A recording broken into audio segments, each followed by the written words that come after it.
nanti dari tim surveillance dari Dinas Kesehatan yang akan menghubungi atau dikontak. Karena memang PCR ini yang paling tepat. Ya.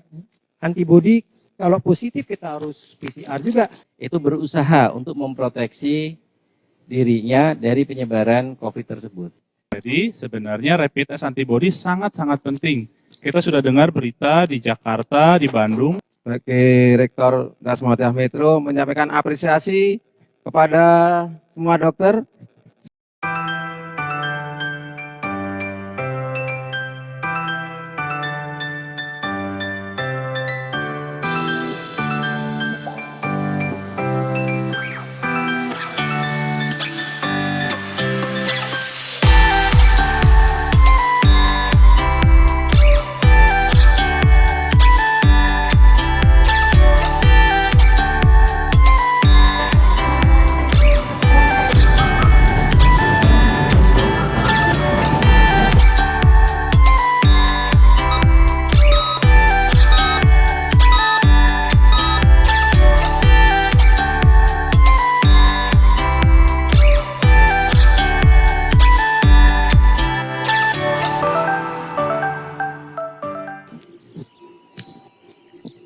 Halo sahabat di Kota Metro, berjumpa lagi bersama saya Dr. Jenny Permatasari dan rekan saya Dokter Chandra Pandiangan. Nah, hari ini kita seperti biasa di acara live FB streaming ini kedatangan narasumber-narasumber yaitu Dr. Tommy, spesialis penyakit dalam. Halo Dr. Tommy.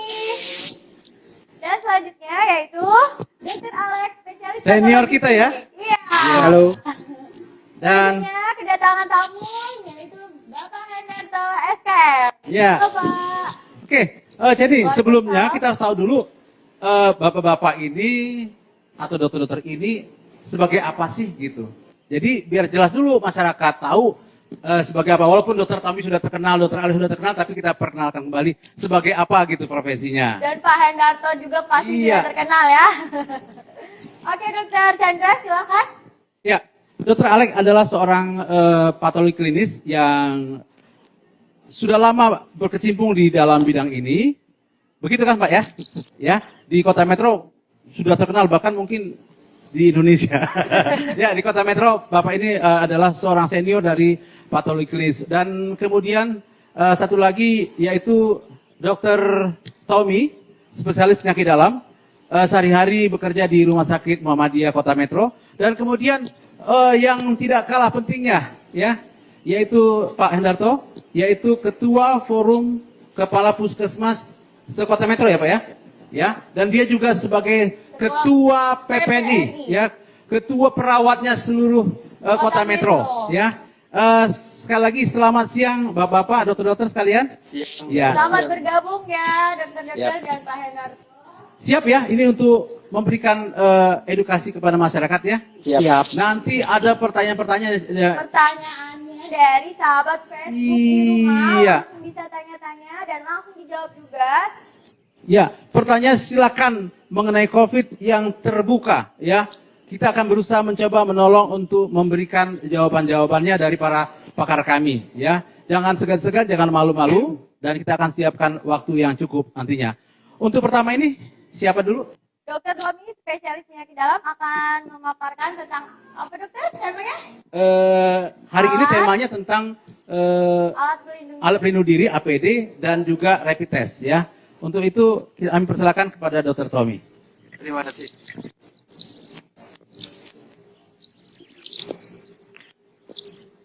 Assalamualaikum warahmatullahi wabarakatuh. Waalaikumsalam warahmatullahi wabarakatuh.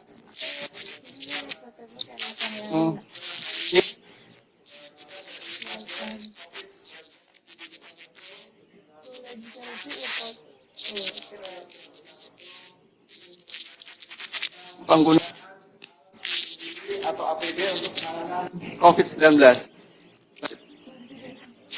Seperti yang kita ketahui,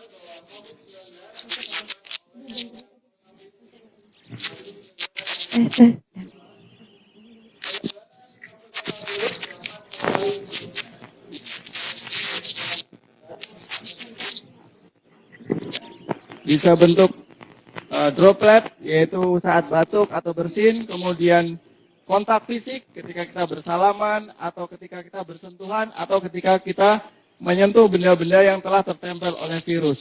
Kemudian tindakan yang menimbulkan aerosol bisa terjadi pada kegiatan-kegiatan misalnya di ICU yaitu intubasi, tracheostomi, kemudian bronkoskopi, tindakan dalam pelayanan gigi, pengambilan sampel laboratorium. Nah, di sini kita lihat ketika orang batuk, ternyata jarak dari batuknya itu bisa mencapai kurang lebih 2 meter. Bahkan ketika bersin bisa mencapai hampir 6 meter. Dan kemudian bisa juga terjadi bentuk aerosol atau udara yang melayang-layang. Kurang lebih partikelnya yaitu kurang dari 10 mikrometer. Di sini bisa melayang-layang. Kemudian dengan nafas biasa kurang lebih yaitu jaraknya 1,5 meter. Oleh karena itu kita tim COVID-19 itu menyarankan adanya social distancing yaitu menjaga jarak kurang lebih jaraknya 1 sampai 2 meter. Yang jarak amannya yaitu 2 meter. Nah, di sini penularan COVID-19 ternyata sudah cukup banyak menyerang tenaga kesehatan. Update terbaru 3 April 2020 pukul 16 kemarin didapatkan 1.986 kasus dengan 181 meninggal dunia. Kurang lebih 1% pada tenaga medis dan perawat, yaitu terjadi penimbunan dan penyalahgunaan APD yang menyebabkan APD sangat langka sekali, bahkan harganya meroket. Yang tadinya masker bedah itu harganya 25.000 bisa mencapai 250 bahkan 300.000. Kemudian kita lihat penggunaan yang tidak tepat. Kita lihat di sini yang sedang hangat di media sosial terdapat seorang ibu atau seorang ibu berbelanja di mall dengan menggunakan hazmat lengkap. Di sini ada yang jual sayur dan buah dengan memakai hazmat lengkap. Ini salah satu bentuk penyalahgunaan APD yang menyebabkan kelangkaan APD di dunia medis di Indonesia. Slide. Nah, yang kita pentingkan di sini yaitu keamanan lebih utama. Utamakan keselamatan diri sebelum menolong orang lain. Jadi kita pastikan alat pelindung diri kita lengkap, kemudian jaga jarak aman yaitu 1 sampai 2 meter dan harus menggunakan alat pelindung diri. Nah, apa itu alat pelindung diri? Yaitu alat yang digunakan oleh tenaga kerja untuk melindungi seluruh atau sebagian tubuh untuk melindungi adanya kemungkinan bahaya atau kecelakaan kerja. Nah, jenis APD ada 3 macam, yaitu pelindung kepala, kemudian pelindung badan, kemudian pelindung anggota gerak. Pelindung kepala sendiri ada beberapa macam, yaitu ada helm, kemudian penutup kepala, pelindung wajah, kacamata, masker, dan penutup telinga. Kemudian pelindung badan sendiri ada hazmat, gaun apron, kemudian jas laboratorium. Dan pelindung anggota gerak ada sarung tangan, kemudian pelindung sepatu, sepatu boot, dan pelindung dari sepatu. Nah, di sini untuk pelindung kepala atau untuk kacamata sendiri, syaratnya yaitu berbahan plastik atau akrilik bening, kemudian menutup mata dan area sekitarnya, kemudian tahan terdapat kabut dan goresan serta cahaya, kemudian bisa dipasang menyesuaikan ukuran kepala, dan bisa digunakan berulang kali dan dapat digunakan bersamaan dengan kacamata koreksi. Nah, di sini masker. Nah, ini yang paling penting yang sering disalahgunakan. Yang pertama, masker yang kita gunakan yaitu masker N95. Di sini macam-macamnya ada banyak, berbahan non-woven, kemudian penggunaannya menempel erat di wajah, kemudian lebih protektif menyaring virus, debu, bakteri, dan jamur. Dapat digunakan berulang kali, tapi ada penyimpanannya. Dan N95 ini sendiri fokusnya yaitu untuk penggunaan yang resiko terjadinya aerosol. Kemudian yang kedua, masker bedah atau medis. Di sini penggunaannya tidak cukup rapat di wajah, kemudian penggunaannya single use dan dapat di-reusable dengan kondisi-kondisi tertentu. Kemudian macam-macamnya bisa kita lihat di sebelah kiri kita ada N95, kemudian ada surgical mask atau masker bedah, kemudian ada FFP1. Di sini ada kemampuan sendiri. Yang paling unggul yaitu N95, kemudian masker bedah, kemudian ada FFP1, kemudian ada masker activated carbon mask, kemudian ada masker kain, kemudian juga ada masker spons. Dan di sini unggulannya yaitu masker N95 dan masker bedah serta FFP1. Slide. Nah, di sini di masyarakat memang digunakan masker kain. Masker kain ini cukup bisa digunakan pada orang sehat dan digunakan di tempat umum. Tetapi harus diingat bahwa masker kain ini harus dicuci, tidak boleh digunakan terus-menerus tanpa dicuci. Nah, di sini masker kain variasinya ada banyak, bisa dibuat 3 lapis sehingga dapat mengurangi penyebaran virus. Nah, slide. Ya. Kemudian yang kedua yaitu coverall atau berupa jubah, gaun, dan hazmat. Persyaratannya yaitu harus efektif, mampu mencegah penetrasi cairan. Ini yang harus diingat. Kemudian fungsi atau mobilitasnya harus baik, kemudian nyaman, tidak mudah robek, kemudian harus pas dengan orang yang menggunakan. Kemudian menurut jenis penggunaannya, ada yang sekali pakai, single use, berbahan sintetik, kemudian ada yang reusable atau digunakan berkali-kali. Slide. Kemudian yang ketiga yaitu sarung tangan untuk anggota gerak. Berbahan latex, kemudian single use, dan diutamakan bisa setinggi dari lengan tangan kita. Dan diusahakan tidak ada powder free. Kemudian yang kedua yaitu safety shoes, yaitu menggunakan sepatu berbahan plastik tertutup, kemudian bisa digunakan ulang dengan disinfeksi, kemudian menggunakan penutup sepatu. Kemudian head cap atau penutup kepala berbahan non-woven, kemudian single use. Slide. Nah, kapan kita menggunakan APD? Nah, ini kita jelaskan di sini. Slide. Untuk APD level 1, yaitu digunakan tenaga kesehatan di triase, yaitu sebelum pemeriksaan. Dan tenaga kesehatan di ruang poli umum, yaitu yang digunakan yang pertama dari atas ke bawah yaitu penutup kepala, kemudian masker bedah, kemudian handscoon, kemudian baju kerja, dan alas kaki. Ini digunakan pada tenaga medis yang berada di triase. Kemudian yang kedua level 2 yang lebih tinggi yaitu digunakan pada triase untuk COVID-19, kemudian ruang isolasi, kemudian pemeriksaan imaging yaitu radiologi, CT scan, kemudian pemeriksaan spesimen, dan pembersihan instrumen medis. Di sini kita lihat dari atas sampai bawah, menggunakan penutup kepala, kemudian menggunakan Google, penggunaan masker N95, kemudian handscoon, dan menggunakan apron atau gaun sampai lutut, dan menggunakan alas kaki. Kemudian slide berikutnya yaitu level 3 yaitu pada tindakan-tindakan intubasi, tracheostomi, bronkoskopi, kemudian tindakan operatif, kemudian pengambilan spesimen untuk sampel dari COVID-19. Dimulai dari atas, penggunaan hazmat, kemudian penggunaan Google, masker N95, handscoon yang berlapis, kemudian coverall, dan menggunakan sepatu boot. Jadi level 3 ini hanya tindakan-tindakan tertentu. Tidak digunakan untuk berbelanja atau bepergian ke tempat-tempat umum. Slide.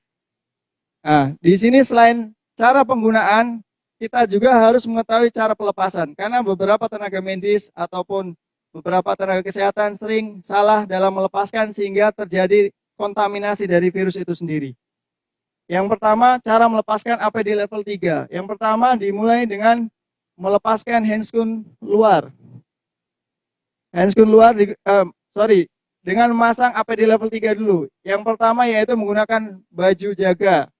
Kemudian cuci tangan, kemudian menggunakan penutup kepala, kemudian selanjutnya menggunakan masker N95, kemudian cuci tangan, dan menggunakan coverall, kemudian menggunakan handscoon lapis kedua, kemudian setelah itu menggunakan penutup kepala dan Dan ini untuk pemasangan. Kemudian pelepasannya kebalikannya. Yaitu yang pertama kita lepas handscoon yang lapis paling luar. Kemudian kita cuci tangan dan melepaskan coverallnya dulu. Kemudian cuci tangan, melepaskan penutup kepala, kemudian kita cuci tangan. Kemudian kita melepaskan kacamata, kemudian melepaskan masker N95, kemudian kita cuci tangan, melepaskan penutup kepala, cuci tangan, dan terakhir melepaskan handscoon yang paling dalam. Dan setelah itu menggunakan pakaian kerja. Slide. Nah, di sini kita lihat bahwa penggunaan alat pelindung diri mulai dengan petugas screening, yaitu menggunakan masker medis, hanya menggunakan baju kerja. Kemudian pengambilan spesimen, menggunakan kacamata atau pelindung wajah, kemudian respirator N95, menggunakan jubah dan sarung tangan. Kemudian untuk perawat kasus suspek dan terkonfirmasi, di sini bisa menggunakan jubah atau coverall, kemudian kacamata, pelindung wajah, masker medis, dan sarung tangan. Slide. Nah, di sini untuk merawat yang kasus suspek atau terkonfirmasi harus lebih lengkap, harus menggunakan respirator N95 atau FFP2, jubah, dan sarung tangan. Kemudian untuk memindahkan kasus, misalnya pada petugas ambulan, bisa menggunakan kacamata, pelindung wajah, dan masker medis, dan jubah, dan sarung tangan. Slide. Nah, berdasarkan ruangan, kita lihat di sini, untuk ruang perawatan, petugas kesehatan yang kontak dengan pasien COVID-19 harus menggunakan masker bedah, kemudian gaun, sarung tangan Google, dan face shield. Tindakan berpotensi aerosol menggunakan N95, gaun, sarung tangan, dan pelindung mata. Kemudian cleaning service di sini menggunakan apabila masuk kamar pasien harus menggunakan masker bedah, gaun, sarung tangan, kemudian Google, sepatu boot, dan sepatu tertutup. Kemudian untuk pengunjung, meskipun pengunjung sebenarnya dilarang masuk, yaitu saat masuk pasien harus menggunakan masker bedah, gaun, dan sarung tangan. Slide. Untuk ruang rawat jalan, di sini bisa kita lihat untuk konsultasi petugas kesehatan, untuk yang melakukan pemeriksaan fisik dengan saluran napas maka harus menggunakan masker bedah, kemudian gaun, sarung tangan, dan pelindung mata. Sedangkan yang tidak melakukan pemeriksaan saluran napas tidak harus menggunakan gaun, jadi cukup standar dan menggunakan masker bedah. Kemudian pasien dengan infeksi saluran napas wajib menggunakan masker bedah semuanya. Kemudian pada ruang tunggu, pasien dengan gangguan infeksi nafas harus menggunakan masker bedah dan ditempatkan di area khusus. Kemudian tanpa gangguan napas tidak perlu menggunakan alat pelindung diri. Slide. Untuk area lain, untuk ruang transit, semua staf termasuk petugas kesehatan yang tidak terlibat maka tidak perlu menggunakan APD. Kemudian untuk triase, screening, tidak menggunakan APD namun menjaga jarak 1 meter. Kemudian pasien infeksi saluran napas, semua aktivitas jaga jarak 1 meter dan pasien harus memakai masker bedah. Kemudian pasien tanpa infeksi saluran napas tidak memerlukan APD. Untuk laboratorium, analis lab yang mengelola sampel saluran napas harus menggunakan masker bedah, kemudian gaun, sarung tangan, dan pelindung mata serta apron. Untuk area administrasi maka tidak diperlukan APD. Slide. Nah, di sini yang paling penting juga yaitu manajemen alat pelindung diri yang dapat digunakan kembali atau reusable. Yang pertama, gaun reusable atau coverall atau apron, maka pembersihannya bisa dicuci dengan suhu 57 sampai 71 derajat Celcius. Seperti itu. Kemudian disinfeksinya dengan klorin dengan konsentrasi 1:99. Kemudian yang paling penting juga yaitu cara pembersihan masker N95. Di sini disimpan pada kantung kertas khusus, kemudian diberi label nama petugas, jangan sampai terbalik antara bagian dalam dan bagian luar. Kemudian dapat dilepaskan dan tidak boleh disentuh bagian dalam dan untuk menghindari kontaminasi dari tangan kita. Slide. Nah, di sini untuk pelindung mata dapat dibersihkan dengan membersihkan dengan tisu dan dibersihkan dengan deterjen, yaitu di bagian dalamnya untuk face shield atau Google. Kemudian bagian luar menggunakan disinfektan klorin, kemudian dibersihkan dengan deterjen dan alkohol untuk melepaskan residunya. Kemudian dikeringkan dengan cara dijemur dan dilap bersih. Kemudian untuk sepatu pelindung, cuci sepatu dengan menggunakan deterjen pada suhu 20 sampai 30 derajat Celcius, gunakan disinfektan klorin dan dibilas dengan menggunakan air bersih. Untuk mengeringkan sepatu pelindung dengan cara dijemur. Slide. Nah, di sini kita lihat bahwa untuk pembersihan masker dan alat-alat yang reusable tidak dianjurkan menggunakan alkohol 70% dan menggunakan chlorine based disinfection khususnya untuk masker. Kenapa? Karena terjadi kerusakan untuk daya saringnya. Di sini yang dianjurkan yaitu menggunakan air dengan suhu 70 derajat Celcius selama 30 menit. Kemudian menggunakan sinar ultraviolet selama 30 menit. Bisa juga menggunakan air panas vapor dengan selama 10 menit. Kemudian bisa juga dengan kemudian dilakukan initial sample. Dan di sini kita lihat bahwa penggunaan alkohol dan klorin tidak dianjurkan untuk pembersihan dari masker. Slide. Nah, bagaimana dengan masker kain yang sering digunakan oleh masyarakat? Maka pembersihannya yang pertama menggunakan deterjen, kemudian dicuci dengan air hangat minimal 10 derajat Celcius. Kemudian dimasukkan baskom dan harus diingat ketika mencuci kita menggunakan sarung tangan dan harus melakukan hand hygiene. Kemudian bisa dijemur. Slide. Nah, ini yang harus diingat 5 momen saat hand hygiene untuk petugas kesehatan. Yang pertama, sebelum menyentuh pasien, sebelum tindakan aseptik, setelah terkena cairan tubuh pasien, setelah menyentuh pasien, dan setelah menyentuh lingkungan sekitar pasien. Ya. Kemudian sesi yang kedua yaitu mengenai rapid test. Seperti teman-teman ID Kota Metro sekalian bahwa alat rapid test saat ini digunakan untuk screening pasien-pasien yang dicurigai dengan COVID-19. Di sini kita lihat bahwa sebelum kita masuk ke screening, kita jelaskan sedikit mengenai antibodi dari COVID-19 sendiri. Pada awal virus menginfeksi, terjadi window period di mana pasien terkadang tidak memiliki gejala. Di saat fase ini, pasien bila dilakukan pemeriksaan, hasilnya terkadang negatif. Oleh karena itu, perlu dilakukan pengulangan pemeriksaan. Kenapa? Karena antibodi IgM mulai muncul setelah hari ke-7. Jadi, apabila dilakukan pemeriksaan rapid test, kemudian hasil negatif, tidak boleh senang dulu. Kita harus pastikan apakah itu di window period atau bukan. Oleh karena itu, dilakukan screening kembali, yaitu 10 hari setelah pemeriksaan yang negatif pada yang pertama.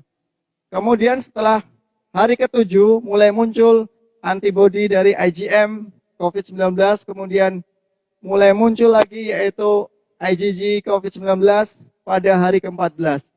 Disinilah saat periode keduanya muncul terjadi fase aktif dari infeksius dari COVID-19. Slide.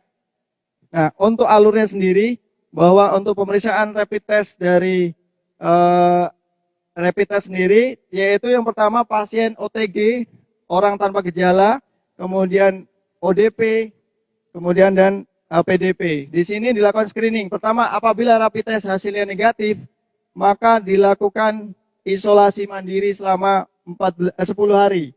Kemudian dilakukan pemeriksaan ulang selama 10 hari.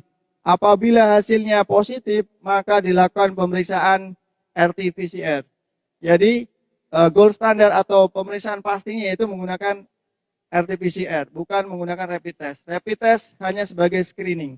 Kemudian apabila pasien didiagnosis rapid test negatif, maka dilakukan apabila positif maka dilakukan sampling RT-PCR, dan apabila di hasil dari pemeriksaan 2 kali RT-PCR hasil negatif, maka dinyatakan negatif dari COVID-19. Apabila sampel swab RT-PCR ternyata positif, maka dinyatakan confirm COVID-19. Dan ini dilakukan rujukan tergantung kondisi. Apabila tanpa gejala maka dilakukan isolasi di rumah, kemudian gejala ringan, isolasi diri di rumah, gejala sedang dirujuk ke rumah sakit, kemudian gejala berat rujuk ke rumah sakit rujukan. Di sini alurnya jelas ya bahwa tidak semua orang mengajukan diri sebagai untuk pemeriksaan rapid test, tapi orang-orang dengan indikasi tertentu. Slide. Ya. Mungkin cukup sekian presentasi dari kami Satgas COVID-19 di Kota Metro. Terima kasih atas perhatiannya. Assalamualaikum warahmatullahi wabarakatuh.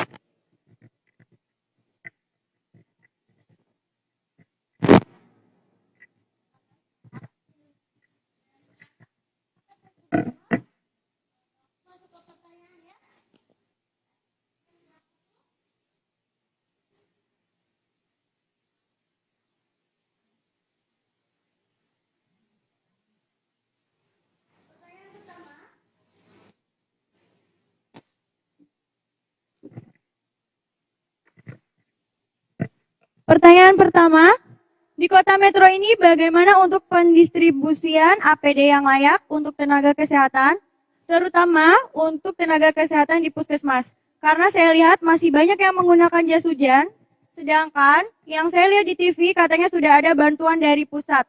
Kenapa tidak sampai ke tenaga kesehatan kita di Metro? Bagaimana nih Dokter Tommy? Mungkin Dokter Tommy yang akan menjawab pertanyaannya ya Dokter ya?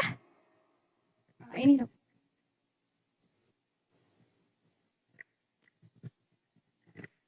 Ya, terima kasih Dokter Jenny.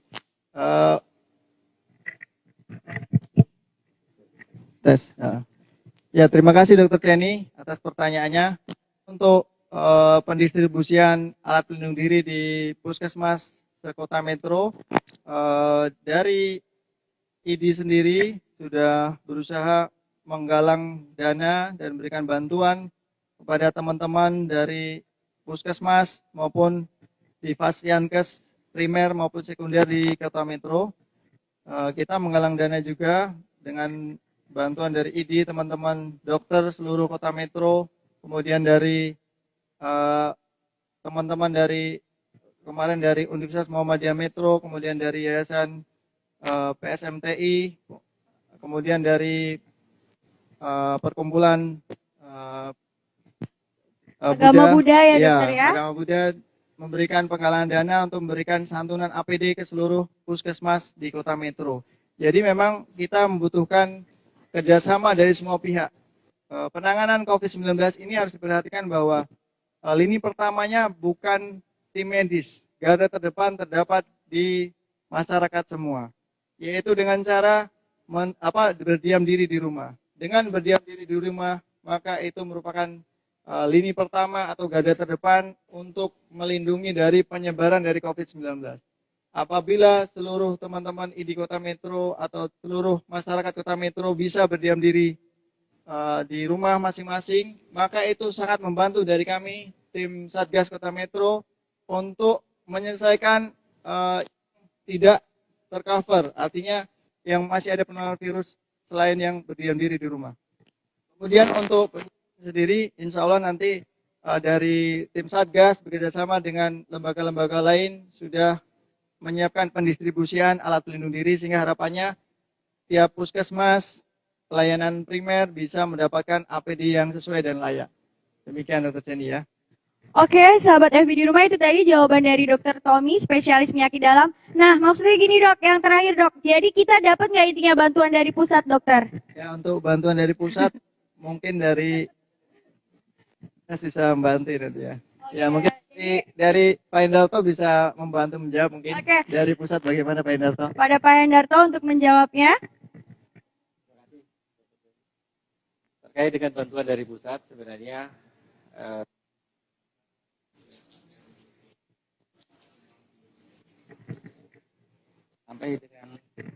sampai dengan saat ini memang kawan-kawan di puskesmas selaku pelaksana di lapangan itu menggunakan APD yang seadanya untuk sekarang ini. Yang jelas memang kawan-kawan yang di lapangan baik itu dokter, perawat, bidan, terus laboratorium maupun surveillance itu berusaha untuk memproteksi dirinya dari penyebaran COVID tersebut. Walaupun di SPO dan dari pedoman yang dikeluarkan untuk revisi keempat, itu sudah ada bagaimana cara penggunaan APD, tapi memang rasa kekhawatiran teman-teman untuk pelaksanaan di lapangan itu yang berbeda. Karena dari beberapa kasus, mohon izin dokter, itu asimptomatik, tidak ada gejala. Jadi teman-teman di pelayanan ini memproteksi dengan menggunakan APD yang ada di puskesmas, dan terima kasih dari ID Kota Metro yang kemarin telah mendistribusikan APD ke 12 puskesmas yang ada di Kota Metro. Pada prinsipnya kami puskesmas melaksanakan pelayanan sesuai dengan arahan, tapi juga teman-teman di puskesmas perlu mendapatkan proteksi agar nantinya tidak ada lagi tenaga-tenaga kesehatan yang terjangkit COVID-19. Terima kasih. Oke, jadi Bapak Hendarto di puskesmas Bapak sendiri sudah menggunakan APD, Bapak? Apa masih menggunakan jas hujan, Bapak? Alhamdulillah mulai dari kemarin karena ID sudah memberikan, kami sudah mendapatkan untuk APD, tapi memang sebagian untuk yang turun ke lapangan masih ada, kita juga persiapan karena memang petugas puskesmas jumlahnya cukup banyak. Kami berusaha untuk sedemikian rupa agar nanti APD tersebut dapat digunakan dengan sebaik-baiknya dengan mengindahkan apa yang sudah menjadi ketentuan dari pemerintah. Oke, semoga bantuan dari pusat juga datang ya Pak ya. Amin, amin. Oke, sahabat Facebook di rumah, itu tadi jawaban dari Pak Hendarto. Selanjutnya, kita masuk ke pertanyaan berikutnya. Untuk Dokter Tommy lagi, sarung tangan, handscoon, sarung tangan atau handscoon sebaiknya digunakan untuk apa? Apakah jika ke pasar atau ke swalayan perlu memakai handscoon? Atau untuk pegawai bank gimana dokter? Apakah pakai handscoon juga? Terima kasih Dokter Seni. Ya, ini fenomena yang sangat panas nih di media sosial ya. Banyak sekali menggunakan hazmat di mall, sampai sempat dari petugasnya mengusir ya, karena membuat pengunjung yang lain sempat ketakutan ya, apakah ada yang positif atau yang bagaimana. Ya, sebenarnya penggunaan handscoon sendiri digunakan untuk pemeriksaan pasien yang dicurigai, misalnya pasien ODP atau OTG.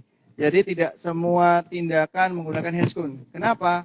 Karena handscoon sendiri bisa menjadi media penularan apabila dari yang penggunanya merasa aman bahwa dirinya tidak bisa terkena oleh virus sehingga lupa cuci tangan. Yang menggunakan handscoon ini dia dari satu meja, megang tembok, megang pegangan tangga.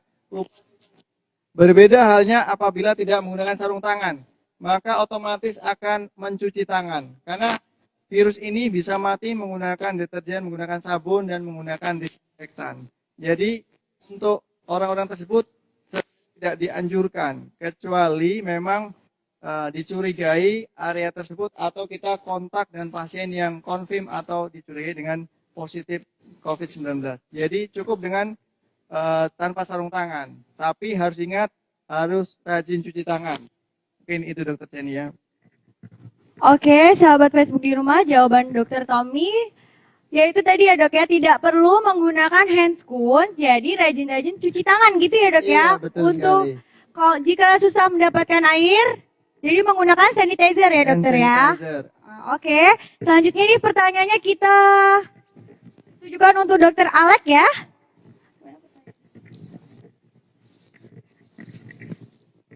Oke Dokter Alek, ini ada pertanyaan masuk. Dokter, apakah rapid test betul-betul diperlukan? Karena banyak yang bilang tidak efektif. Jika menurut dokter sendiri, bagaimana Dokter Alek? Ya, terima kasih pertanyaannya. Rapid test di kita ini hanya untuk orang dengan kriteria OTG, ODP, dan PDP. Jadi memang sebetulnya nggak dianjurkan untuk masyarakat tanpa yang tidak masuk kriteria itu, karena memang ada banyak kekurangan di situ ya. Terus terang ada banyak kekurangan. Keunggulannya juga ada karena dia tidak perlu tenaga terlatih yang tenaga khusus. Dia cepat hasil keluar dan eh, apa itu tidak tidak perlu ruangan khusus juga. Jadi kalau misalnya PCR itu kan ruangannya harus khusus benar ya. Ini di ruang biasa saja bisa dilakukan pemeriksaan. Itu keunggulannya. Tapi kekurangannya memang kalau negatif belum tentu negatif, positif belum tentu juga positif. Demikian yang bisa saya jawab, Dokter Sen.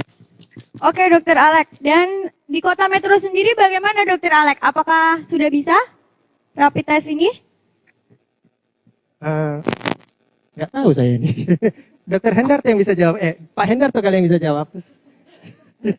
Mungkin Dokter Tommy bisa menjawab ya, Dokter Tommy. Mungkin di rumah sakit Kota Metro, di mana yang sudah bisa tes rapid test ini, Dokter? Ya, untuk rapid test sendiri memang jumlahnya masih terbatas.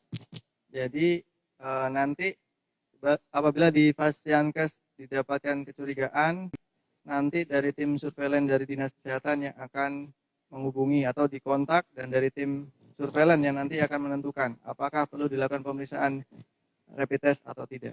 Seperti itu, Dokter Teni.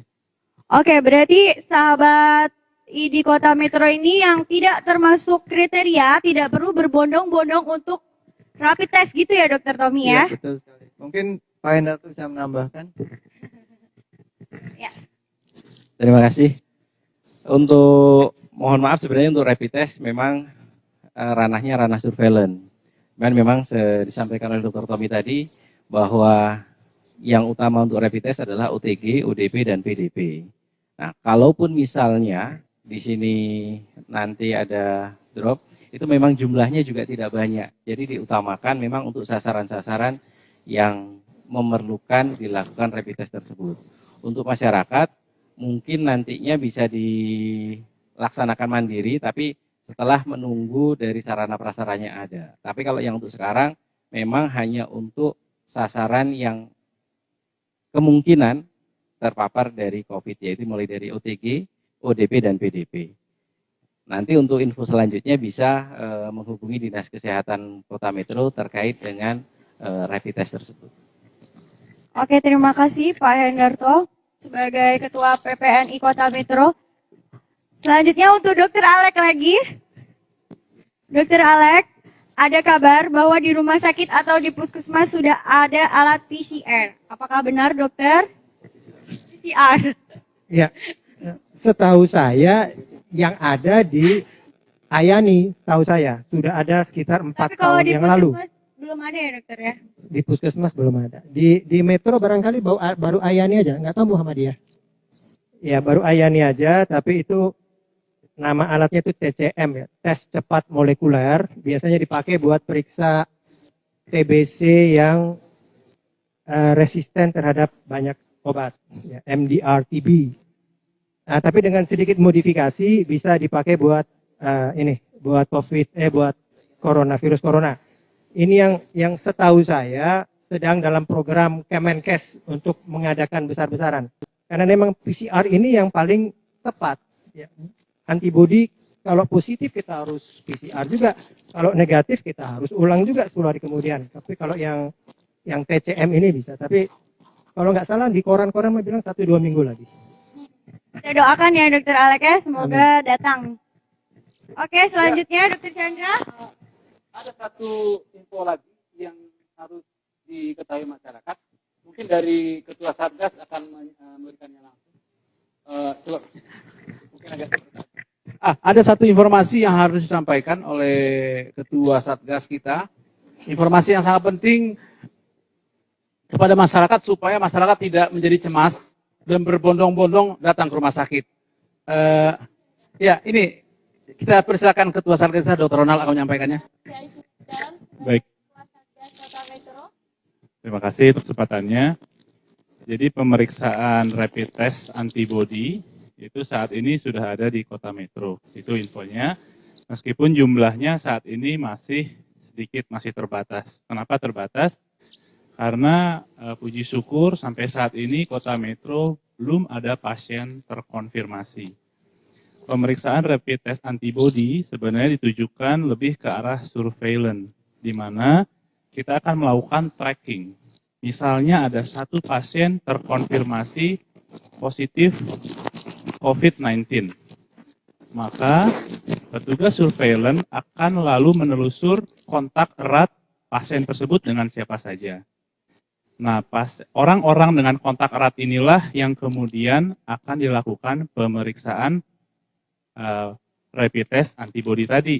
Jadi sebenarnya rapid test antibody sangat-sangat penting. Kita sudah dengar berita di Jakarta, di Bandung, ada banyak klaster yang kemudian terlihat setelah dilakukan rapid test ini.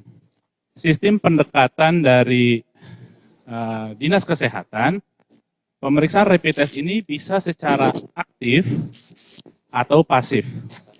Secara aktif artinya petugas kesehatan yang mendatangi orang-orang yang diduga kontak dengan pasien yang terkonfirmasi gitu. Kepentingannya dengan adanya sistem aktif artinya petugas surveillance, petugas kesehatan yang mendatangi Bapak Ibu yang ada kontak dengan pasien-pasien yang terkonfirmasi, maka kita tetap bisa menjaga prinsip isolasi diri, prinsip social distancing, sehingga pasien tidak perlu berbondong-bondong datang ke pusat pelayanan kesehatan. Karena itu Dinas Kesehatan Kota Metro sedang membuat SOP agar pasien-pasien, orang-orang yang datang dari daerah terjangkit, misalnya datang dari Jakarta, datang dari Bandung, kemudian merasa demam, tidak perlu langsung ke puskesmas. Cukup mengklik situs-situs yang sudah dibuat oleh Dinas Kesehatan maupun pemerintah Kota Metro. Hubungi surveillance, nanti pihak Dinas Kesehatan, pihak puskesmas akan secara aktif mendatangi Bapak Ibu dan juga melakukan pemeriksaan antibodi. Dengan begitu, Bapak Ibu tidak perlu khawatir, pemeriksaannya juga lebih menjadi terarah, dan yang lebih penting adalah prinsip social distancing, prinsip isolasi diri tidak menjadi langsung terlanggar. Kalau orangnya kemudian berbondong-bondong ke rumah sakit, ke puskesmas, tentu saja dikhawatirkan akan melakukan penularan ke orang lain. Begitu mungkin yang saya tambahkan. Ya, terima kasih Ketua Satgas, Dr. Ronald, yang sudah memberikan informasi yang sangat penting bagi masyarakat Kota Metro. Dan mungkin nanti bisa diinformasikan kepada masyarakat situs-situs apa saja atau yang bisa diklik ya, yang bisa diklik di internet ya, di browsing ya. Mungkin nanti akan diberikan linknya sehingga nanti masyarakat juga bisa tahu bagaimana caranya mengetahui informasi yang dari Kota Metro. Itu ada ya situsnya? Ada dokter, dan juga ada di YouTube dokter. Ada di YouTube ya? Info-info dari ID Kota Metro sendiri bisa dibuka di channel YouTube kita, Orkes ID Kota Metro. Jadi tidak usah khawatir masyarakat bahwa kalau sudah kemudian berbondong-bondong ke rumah sakit, cukup atau ke puskesmas, cuma memberikan informasi dia di mana berada, kemudian memberikan informasi teleponnya bisa dihubungi, nanti pihak daripada puskesmas akan menghubungi dan akan memantau. Ya, kita lanjut. Oke, Dokter Chandra, satu lagi pertanyaan untuk Dokter Tommy dari Ibu Marta Supriyati. Dokter Tommy, apakah perlu ada pemeriksaan rapid test untuk petugas medis yang bertugas di ruang isolasi pasien dengan corona positif? Bagaimana Dokter Tommy menanggapinya?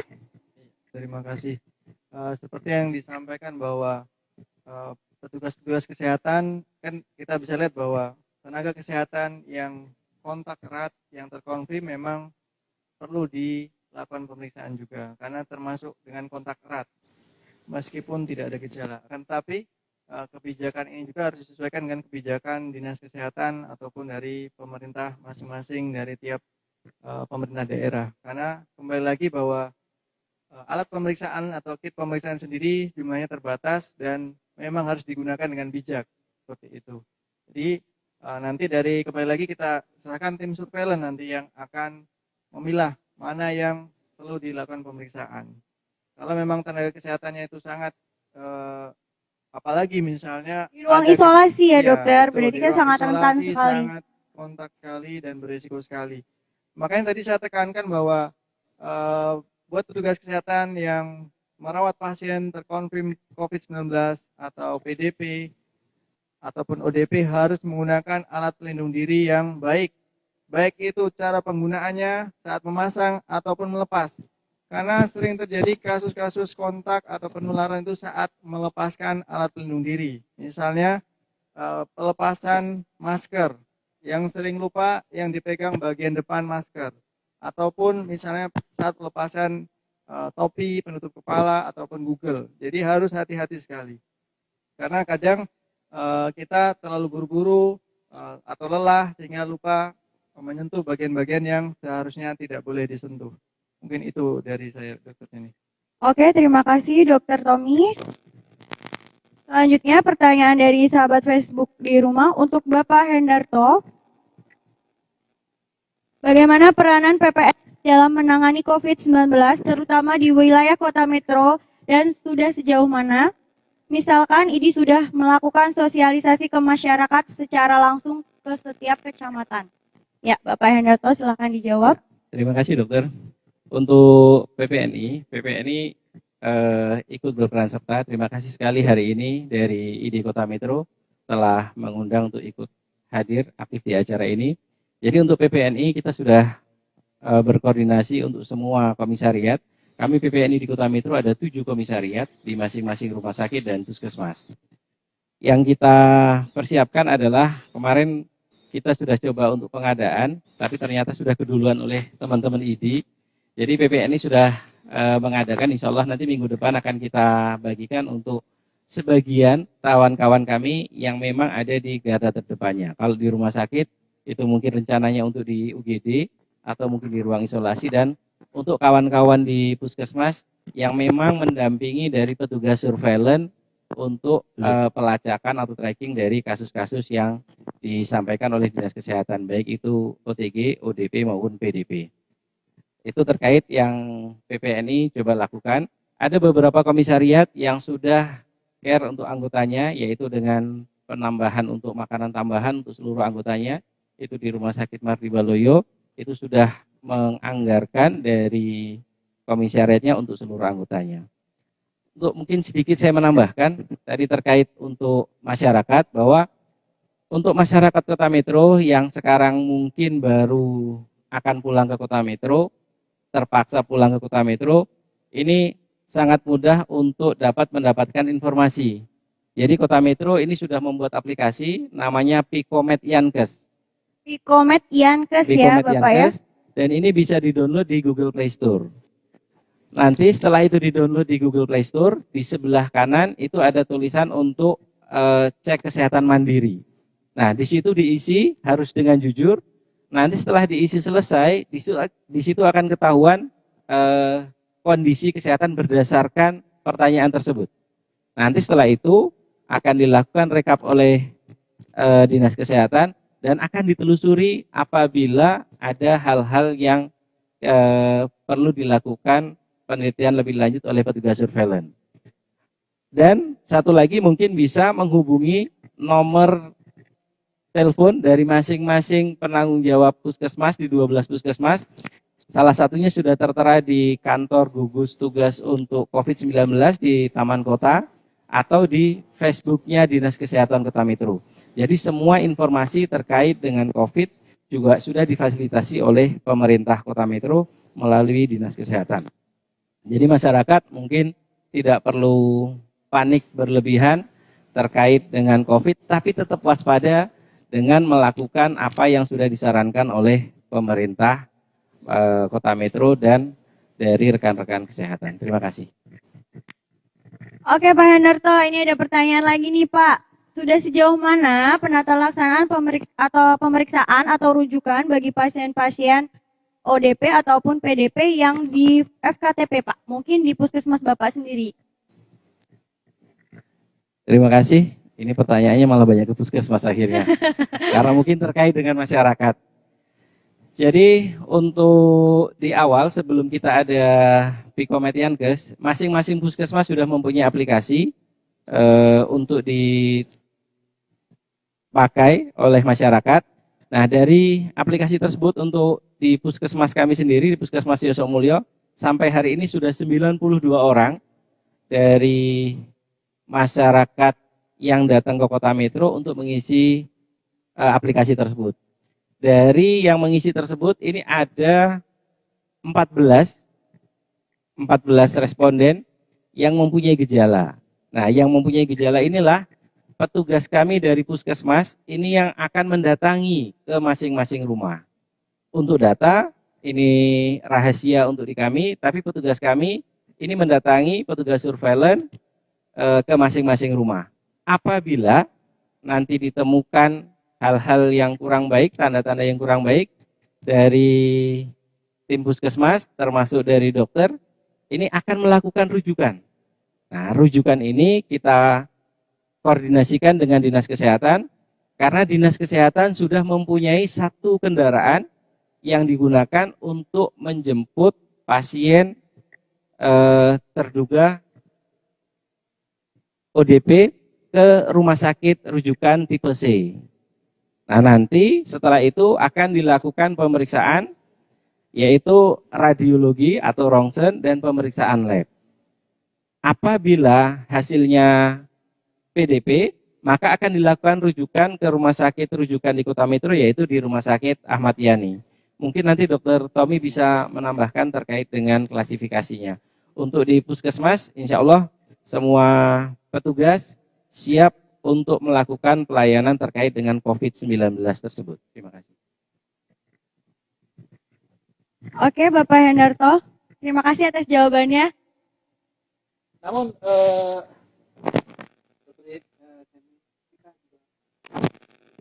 acara ini bisa berlangsung karena adanya bantuan ya dari Sebagai bantuan ya dokter ya. Ini dari hotel apa? Grand Venetia. Ya.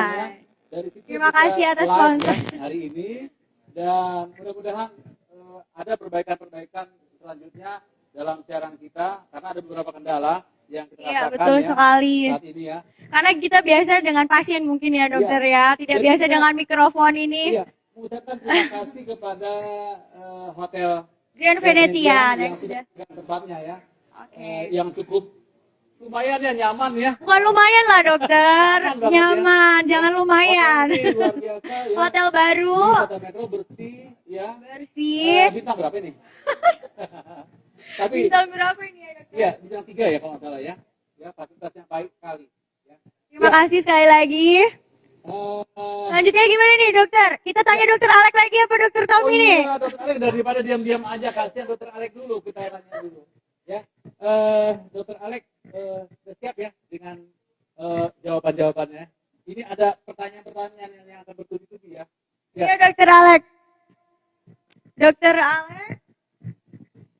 Gimana nih? Mungkin dokter Alek dan dokter Tommy ya, bolehkah tidak memakai masker kain? Kalau masker kain dijemur di terik matahari, efektifkah untuk membunuh virus itu sendiri? Nanti dokter Iya, Alek dokter- juga menambahkan. Iya, Mungkin iya. dokter Alek akan menambahkan. Saya juga gini, ke Dokter Alek juga, bagaimana dengan petugas laboratorium? Ya, mulai dari administrasi sampai pengambilan sampelnya dan penyerahan sampelnya itu apa saja yang harus dipergunakan ya oleh petugas-petugas tersebut. Bahkan mungkin dokternya sendiri yang memeriksa itu. Jadi kita juga mau tanya, tahu. Iya betul. Apakah menggunakan APD juga? Oke dokter Alek ya. Ya, Duluan, saya Dok. coba jawab yang masker kain tadi ya, Dokter Seni. Betul dokter Alek. Masker kain nggak bisa mencegah masuknya virus ke dalam badan kita. Ya, dia cuma mencegah kalau kita batuk, droplet kita tersaring di situ, nggak nularin orang lain gitu kira-kira ya. Benar Dokter Tommy? Jadi kalau masker kain dicuci bisa aja, tapi nggak dipakai buat mencegah kita dari Virus corona gitu ya iya, dokter. mencegah kita menularkan ke orang lain ya. Lalu tadi pertanyaan Dokter Chandra di laboratorium. Iya, iya. Saya punya prinsip gini. Ini virus novel, virus baru, kita belum paham sepenuhnya sifat virus ini, karakteristik virus ini. Itu pernyataan bolak-balik berubah. Yang kita tahu nih dari pernyataan dari Wuhan, itu pun berbeda-beda ya. Jadi kesimpulan utama virus ini karakteristiknya kita belum tahu. Apakah dia droplet semata-mata atau dia kontak langsung semata-mata ataukah bisa airborne. WHO bilang airborne kalau ada proses aerosolisasi. Tadi yang dikatakan Dr. Tommy itu ada proses intubasi, tracheostomi, bronkoskopi. Kalau di lab itu ada pewarnaan slide, pewarnaan gram atau pewarnaan BTA. Tapi pernyataan terakhir airborne, napas biasa sudah bisa menularkan. Jadi yang saya mau bilang itu virus ini kita belum paham lah. Jadi artinya kalau kita belum paham, mending kita hati-hati aja. Kalau di laboratorium, maunya saya nih ya, saya terapkan di laboratorium saya tuh pasien baru masuk udah suruh cuci tangan. Udah harus kayak tadi kita masuk hotel ini, di laser tuh. Kalau begitu naik temperaturnya saya kasih masker dia, gratis tuh kasih masker dia baru dia bisa masuk. Petugas administrasinya udah pakai, bukan cuma masker kain, dia udah pakai N95. Jadi lapis lagi karena ya kita sekarang nih orang tanpa gejala. Kriteria Kemenkes orang tanpa gejala ada kontak langsung, ada kontak yang terkonfirmasi. Faktanya ini sekarang kita nggak tahu nih siapa nih yang punya virus itu. Mendingan kita jaga-jaga. Jaga jarak ya dokter ya. Bukan cuma jaga jarak, kalau petugas administrasi sudah, kalau di saya udah harus pakai N95, kita nggak tahu siapa yang dihadapin tuh. Tadi bisa 2 meter tuh. Jadi apalagi yang periksa, yang ambil sampel udah harus pakai APD, walaupun bukan yang lengkap APD 3 ya, tidak, tapi paling kurang APD 2 dia sudah harus pakai. Pemeriksaan juga nggak bisa, kita lihat di televisi itu pemeriksaan dilakukan di ruang makan, banyak orang yang datang. Kita nggak tahu itu kalau pemeriksaan rapid itu darahnya kan cuma dari ujung jari itu ditetesin. Kita nggak tahu tuh virus itu bisa nggak di sana ya. Orang yang diperiksa itu, iya. Jadi kalau saya sih periksa di namanya biosafety cabinet level 1 aja cukup. Ya, jadi udara itu nggak kemana-mana. Ya ini tapi ini pendapat saya karena ini kalau Kemenkes kan programnya kan massal, itu periksa di pinggir-pinggir jalan. Tapi kalau kita lihat di Korea itu massal, itu ruangannya tertutup. Tidak ada orang itu berhubungan langsung dengan petugasnya. Jadi dia dalam kamar khusus, cuma tangan ngambil terus diperiksa. Ya kita di sini, saya kebetulan punya teman staf ahli Kemenkes, saya tanya kenapa nggak ikut Korea? Nggak punya duit katanya. Ya. Tapi kita nggak tahu karakteristik virus ini baru 3 bulan 4 bulan kan, berubah terus hasil penelitian itu. Jadi mending waspada lah, mending waspada. Di Amerika sudah mulai setiap orang sekarang pakai masker aja, nggak peduli lah, masker kain boleh, jangan pakai masker bedah karena masker bedah punya orang kesehatan nanti habis nggak. Apa itu kalau ada juga nggak sanggup beli orang kesehatannya pada mati-mati dah. Jadi pakai pakai masker biasa aja udah boleh tuh orang awam tuh. Dibuktikan di apa dia? Di Cekoslowakia, di Ukraina, semua pakai masker, angkanya rendah. Angka penularannya rendah. Itulah yang bisa saya jawab, Dr. Chandra. Iya, mungkin ada yang bisa ditambahkan oleh Dr. Tommy. Ya, terima kasih dok ya. Memang untuk pertama mungkin yang masker kain ya. Memang masker kain dari Dinas Kesehatan Kemenkes memang dianjurkan untuk masyarakat awam. Jadi dianjurkan terutama di tempat-tempat umum. Memang dianjurkan menggunakan masker. Dan masker kain itu cukup melindungi untuk yang sehat. Yang harus diperhatikan di situ untuk yang sehat. Kemudian untuk yang sakit memang yang sangat dianjurkan menggunakan masker bedah karena memang proteksinya berbeda. Kemudian tetap yang dilakukan selain masker yaitu menggunakan social distancing. Ini yang harus diperhatikan dan berdiam diri di rumah. Ini yang harus ditekankan kepada masyarakat bahwa bukan kita mendatangi tapi kita berdiam diri di rumah untuk mencegah terjadinya penyebaran. Kemudian seperti yang disampaikan oleh Dr. Alex tadi ya, menggunakan APD yang dilakukan di petugas laboratorium memang menggunakan level 2. Kecuali mungkin kalau dilakukan swab tenggorok untuk RT-PCR memang menggunakan level 3 dokter. Nah, jadi memang harus APD yang baik dan lengkap karena resikonya cukup tinggi. Mungkin itu dokter Chandra tambahnya. Ya, terima kasih Dr. Tommy. Di acara ini juga saat ini kita kedatangan tamu ya. Kedatangan tamu dari Universitas Muhammadiyah Kota Metro. Dan dia langsung datang Bapak Rektornya ya. Ya, kami persilakan Pak untuk bisa ke depan. Iya, Dan kita beri tepuk tangan dulu yang ada di sini, audiens sini. Karena dari UMM itu sudah memberikan donasi ya, donasi yang sangat-sangat berarti bagi kita ya, terutama para petugas. Dalam hal ini akan disalurkan berupa APD nantinya ke rumah-rumah sakit atau ke puskesmas, bahkan klinik yang membutuhkan. Dan saat ini akan diberikan secara simbolis Dan sambutan dulu Dr. Chandra. bantuan itu. Dan sebelumnya kami minta kepada Pak Rektor untuk menyampaikan dan menghimbau kepada perguruan tinggi atau sekolah-sekolah yang ada di Kota Metro ini untuk Memberikan juga bantuan juga. berdonasi ya untuk hal ini. Ini untuk kita bersama gitu. Silakan Pak. Baik. Assalamualaikum warahmatullahi wabarakatuh. Yang pertama, sebagai Rektor Das Muhammadiyah Metro menyampaikan apresiasi kepada semua dokter, semua tenaga medis atas perjuangannya sebagai garda terdepan mengatasi wabah COVID-19 ini. Alhamdulillah sampai hari ini Metro masih dianggap aman ya dok ya. Kemudian masalah wabah ini bukan hanya masalah orang kesehatan saja, bukan masalah dari ID saja, tapi ini masalah kita semua. Masalah kita semua. Nah, secara kebetulan karena yang bisa menangani langsung ini adalah orang kesehatan, seolah-olah ini menjadi masalahnya dokter. Ya. Jadi mari para masyarakat, baik melalui dunia pendidikan, perguruan tinggi, sekolah, atau para yang lain, mari kita sama-sama bahu-membahu mengatasi penyebaran COVID-19 ini. Kita berharap untuk kota kita tercinta ini Metro, wabah ini cepat selesai dan secara umum Indonesia dan bahkan dunia. Karena kita merasakan dengan adanya wabah corona ini semua aspek, semua unsur kena imbasnya.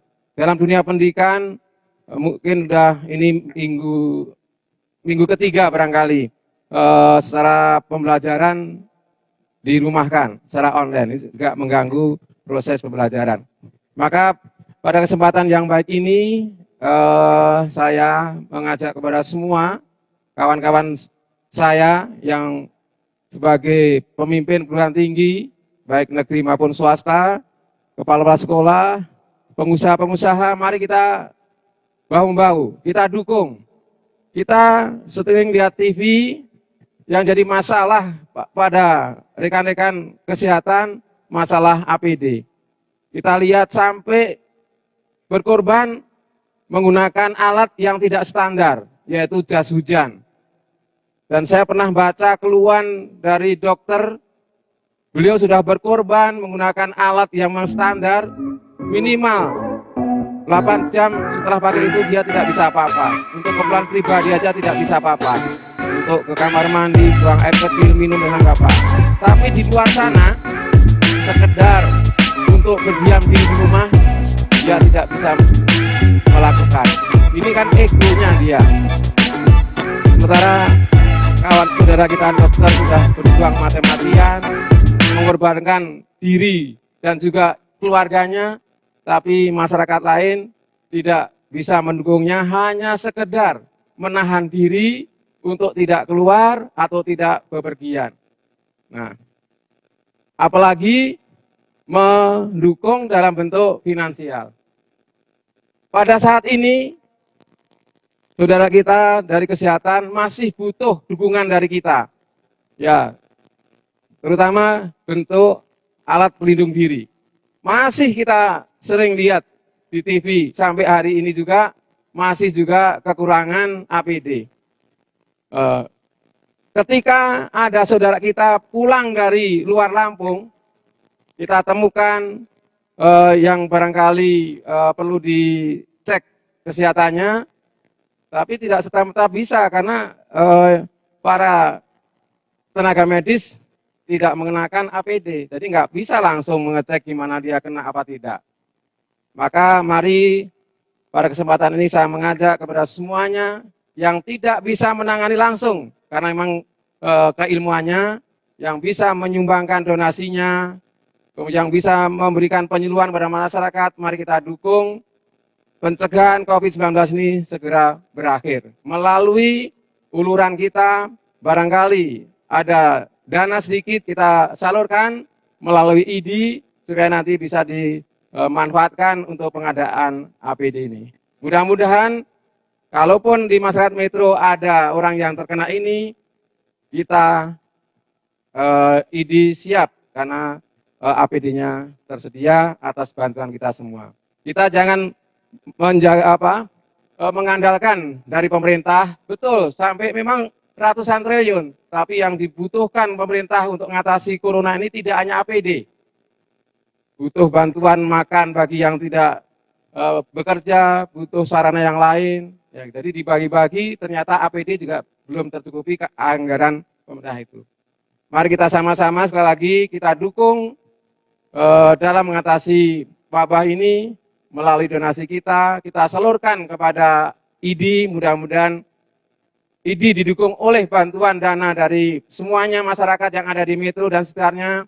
Insya Allah masalah APD akan teratasi dan juga mengatasi penyebaran COVID-19 juga akan diatasi dan wabah ini akan segera berakhir. Insya Allah. Demikian, sekali lagi apresiasi buat dokter dan tenaga medis atas pengorbanannya. Semoga pengorbanan dari dokter dan tenaga medis menjadi dicatat sebagai ibadah, dan saya berdoa semoga dokter dan keluarga selalu sehat walafiat. Demikian, terima kasih. Assalamualaikum warahmatullahi wabarakatuh. Silakan tetap di situ. Terima kasih kepada Bapak Dr. Andes Jasim Ahmad, MPD, selaku Rektor Universitas Muhammadiyah Metro yang sudah dapat hadir di tempat ini walaupun dalam kesibukannya menyempatkan diri dan memberikan donasinya berupa 75 APD ya, 75 APD untuk tenaga kesehatan. Ya, luar biasa. Saya sangat terharu sekali, Pak. Karena ini benar-benar bagi kami sangat berarti sekali, Pak. Ya. Ini adalah senjata kami untuk bisa membentengi benteng terakhir daripada penyelesaian COVID ini, Pak. Memang sebagai tentara di awal adalah masyarakat.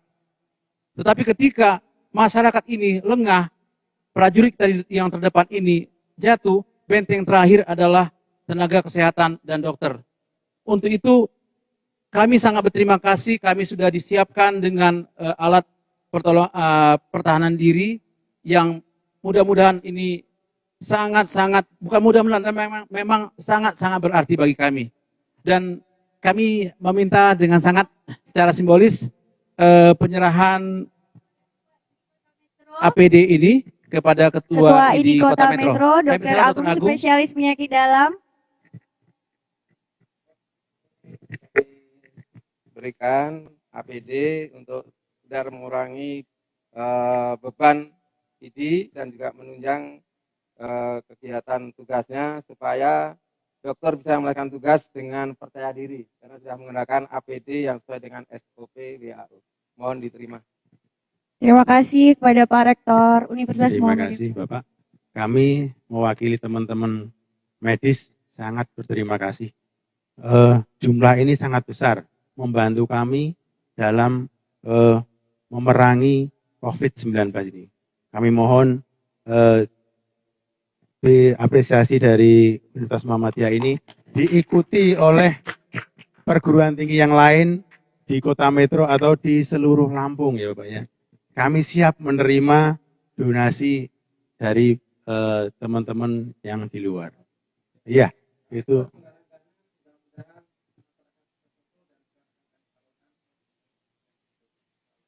Terima kasih, saya terima. Dan ini pasti bermanfaat. Ya, terima kasih kepada Bapak Dr. Andes Haji Jazim MPD selaku Rektor Universitas Muhammadiyah Kota Metro yang sudah datang ke tempat kami dalam siaran langsung ini dan menyerahkan donasi 75 APD yang diperuntukkan untuk tenaga kesehatan. Sekali lagi Pak, terima kasih. Ya, kita beri tepuk tangan, Terima aplaus. kasih Ya. Bapak Rektor Universitas Muhammadiyah Kota Metro. Dan Selanjutnya, Dr. Chandra, kita pertanyaan masih ada lagi. pertanyaan lagi ya. Nah, kita tadi ya sudah lewat ya yang satu ini kan. Seperti biasanya. Dan kita akan memasuki sesi pertanyaan berikutnya. Oke, Dr. Tommy. Dari Ibu Reni Budiarti, apakah panas matahari bisa membunuh virus? Jam berapa sebaiknya berjemur untuk mendapatkan vitamin D? Karena banyak perdebatan untuk masalah ini. Nah, Dr. Tommy, bagaimana untuk menjawab masalah ini? Ya, terima kasih.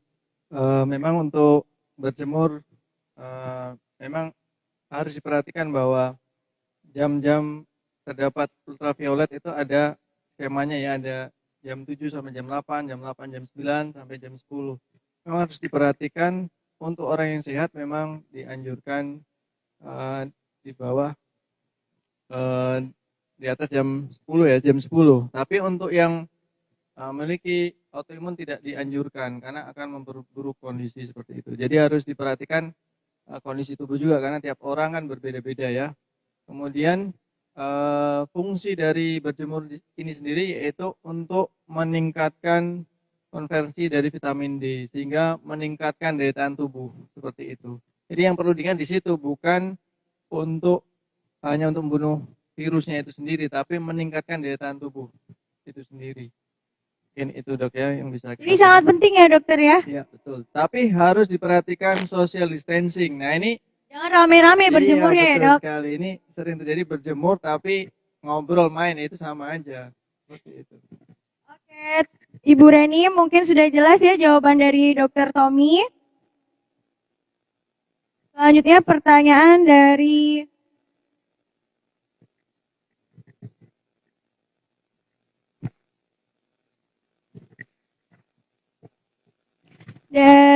sahabat Facebook di rumah. Untuk Dr. Tommy lagi nih. Seberapa amankah APD yang dibuat oleh industri rumahan? Nah, mungkin sekarang para penjahit sudah banyak pesanan APD nih, Dr. Tommy. Bagaimana? Apakah bisa? Terima kasih. Ya, perlu diperhatikan bahwa standar penggunaan bahan dari alat pelindung diri sendiri seperti yang saya sampaikan di awal tadi bahwa ada spesifikasi tertentu, misalnya hazmat atau coverall itu harus tidak tembus cairan. Jadi kalau misalnya buat pakaian dia tembus cairan sama aja, itu bukan pelindung diri. Jadi intinya harus tidak tembus cairan, bisa berbahan apapun. Tadi sudah saya sebutkan beberapa bahan yang bisa digunakan. Seperti itu dok. Jadi artinya tukang penjahit bisa membuat APD dengan bahan yang tertentu gitu ya Dr. Tommy ya? Ya, ada pertanyaan lagi dari masyarakat, tapi nanti mungkin kami akan salurkan pertanyaan ini kepada pemerintah, yaitu kapan diadakannya pemeriksaan tes massal ya, rapid test yang massal ya. Jadi kita tidak punya kewenangan untuk menjawab ini di sini, tapi akan kita salurkan nanti pertanyaan ini ke pemerintah. Satu lagi saya mau tanyakan lagi ke yang ahlinya laboratorium. Dr. Alex, yang sebenarnya pemeriksaan yang lebih akurat ya, yang lebih akurat untuk COVID ini Pak, dan apakah saat ini di Lampung sudah bisa, sehingga yang perlu bagi kita adalah percepatan daripada diagnosa daripada pasien ini. Ketika ini lambat, sehingga kadang-kadang banyak ya PDP yang sudah pada yang meninggal itu baru berapa hari kemudian baru nampak hasilnya. Jadi masyarakat juga perlu tahu yang sebagaimana sih yang sebenarnya untuk tes yang sebenarnya, kemudian berapa lama sih dan apakah saat ini di Lampung bisa diadakan pemeriksaan tersebut. Silakan Pak. Ya, terima kasih Dr. Chandra. Pemeriksaan yang paling pasti untuk memastikan seseorang terinfeksi oleh virus corona atau tidak itu cuma satu tes saja, PCR. Ya, nama lengkapnya itu ya real time reverse transcriptase polymerase chain reaction, PCR. Cuma ini memang rada rumit. Ngambil bahannya itu harus oleh tenaga yang dilatih khusus untuk itu. Karena bahannya dari lendir perbatasan antara hidung dengan dinding belakang tenggorok. Jadi itu dan petugasnya harus menggunakan APD level 3. Kemudian sampel itu harus dimasukkan ke dalam tabung khusus ya, dan dikemas secara khusus juga, baru dikirim. Sekarang ini cuma beberapa laboratorium saja yang bisa. Ya, sekitar 13 kali ya di Indonesia ini. Jadi beban laboratorium itu memang besar, jadi mereka nggak bisa ngeluarin hasil cepat. Ya, paling cepat 4-5 hari, kalau lagi apes bisa 1-2 minggu, pasiennya meninggal belum ada hasil. Jadi inilah makanya dikeluarkan jalan kedua, yaitu menggunakan rapid test. Rapid test ini sekarang ada 2 macam, satu yang periksa komponen virusnya, satu yang secara tidak langsung periksa akibat terinfeksi virus, yaitu antibodinya yang diperiksa. Tapi banyak kekurangan tes ini. Nah, menjawab pertanyaan Dr. Chandra, apakah pemeriksaan PCR bisa di Lampung? Belum bisa. Setahu saya belum bisa. Yang sedang disiapkan adalah Balai Besar Laboratorium Kesehatan di Palembang. Rujukan dari Lampung nanti akan dikirim ke Palembang, tapi rasanya belum siap juga itu yang BBLK Palembang. Kita berharap 1-2 minggu ini alat yang ada di RSU Jenderal Ayani, TCM, Puskes ada ya? TCM ada? Oh, Gene Expert. Ya. Itu dengan sedikit modifikasi bisa melakukan PCR untuk virus Corona 19 ini. Jadi ya janjinya sih 1-2 minggu inilah. Mereka import besar-besaran untuk dibagikan ke cartridge-nya yang diganti katanya. Iya. Untuk virusnya itu ya. Iya, ya, yang sekarang kan dipakai untuk MDR-TB. Untuk TBC yang multi drug resistance itu diganti, dimodifikasi sedikit, bisa untuk periksa PCR. Itu PCR dan cepat ya, cuma 45 menit. Cuma bahannya sama orofarinx atau nasofarinx. Seberapa kecepatannya dibanding PCR tadi yang Gene Expert tadi, Pak? Gene Expert cepat sekali dan tidak perlu ruangan khusus karena itu alatnya compact. Dia kita cuma netesin sampel aja tuh dia jalan sendiri. Gene Expert itu. Jadi nggak perlu kayak yang di laboratorium di Litbangkes atau di lembaga Eijkman itu enggak. Ini sederhana sekali tekniknya. Untuk hasilnya bagaimana, Pak? Hasilnya karena dia PCR, oke, bagus. Oh, ya, termasuk PCR tadi, Pak ya? itu PCR. Cuma kalau di Litbangkes yang di Kemenkes itu, kalau dia positif dilanjut dengan gene sequencing. Jadi pasti bahwa inilah Corona 19 inilah, novel Corona ini, bukan Corona yang lain. Ya, Gitu. mudah-mudahan apa yang menjadi harapan kita, ada Gene Expert itu ada 2 ya di Kota Metro, kalau salah di Rumah Sakit Ahmad Yani dan satu lagi di Puskesmas, dengan modifikasi yang mungkin sudah dijanjikan oleh pemerintah nantinya akan mengganti cartridge yang ada, sehingga dapat untuk pemeriksaan tersebut, pemeriksaan yang akan dilakukan di Kota Metro akan lebih cepat dan lebih pasti lagi. Baik, Oke. kita masih ada pertanyaan atau Masih ada Dokter Chandra, masih. Kemana Nanti ini? kalau nggak dijawab, sahabat Facebook jadi bingung kan Mas Iya. ya. Ini untuk Bapak Hendarto. Tadi kan Bapak Hendarto menyebutkan aplikasi tadi ya Bapak ya? Ya. Pertanyaan dari Bapak Jona Adnan Sarif. Aplikasi apakah itu Bapak? Resmikah dari Pemda? Dan Bapak Jona jangan suzon dulu ya. Nanti cuma ambil data penduduk saja. Katanya untuk aji mumpung. Tidak seperti itu ya Bapak Hendarto ya? Ya, terima kasih Dok waktunya. Jadi nanti silahkan untuk dicek karena memang ini yang mengisi adalah yang merasa bahwa dia perlu data tersebut. Jadi kadang-kadang memang masyarakat mungkin ada kecurigaan tertentu terkait dengan situasi saat ini, tapi Pitkomet Yankes ini merupakan pengembangan dari Pitkomet yang sudah ada di pemerintah daerah. Dan kemarin sudah coba disosialisasikan untuk di Puskesmas, itu sudah bisa langsung terpakai dan akan ketahuan untuk status kesehatannya berdasarkan screening dari COVID-19 di awal. Nah, selanjutnya baru akan ditindaklanjuti oleh petugas Puskesmas. Ini benar-benar aplikasi yang dibuat untuk tindak lanjut kesiapsiagaan pemerintah daerah terkait dengan penanganan COVID-19, Pak. Jadi tidak ada motif apapun terkait dengan hal itu. Jadi mungkin sih kita konsennya untuk konsen COVID-19, tidak ke yang lain-lain. Gitu. Terima kasih. Bukan aji mumpung ya Bapak Hendarto ya. Tidak, kalau haji mumpung tidak. Karena kalau kita melihat ini sebenarnya berarti pemerintah daerah konsen sekali untuk menangani ini dan memudahkan masyarakat untuk berkomunikasi dengan pelayan kesehatan. Nanti akan disalurkan ke semua puskesmas, rumah sakit, dan di aplikasi tersebut juga ada leaflet informasi-informasi tentang COVID-19. Jadi masyarakat sangat mudah untuk mengakses informasi tersebut dan perkembangan terkini pun di Provinsi Lampung terkait dengan COVID-19 semuanya ada. Oke, terima kasih Bapak Hendarto sebagai Ketua PPNI Kota Metro. Dokter Chandra, kita juga punya tempat untuk bertanya selain di Facebook ID Kota Metro atau YouTube, yaitu dokter spesialis bedah kita, Dokter Taufik, juga bisa bertanya dengan Dokter Taufik ya, Dokter dia Chandra. membuka IG khusus ya untuk pertanyaan-pertanyaan bagi COVID-19 ya. Itu termasuk dari tim kita ya. Tim kita juga, Dokter Taufik spesialis bedah. Mungkin sahabat Facebook yang nggak punya Facebook kali ya dok ya, bisa hubungi Dokter Taufik spesialis bedah. Ya, ini kita coba memberikan satu lagi yang akan disampaikan oleh Ikatan Dokter Indonesia Metro, ya.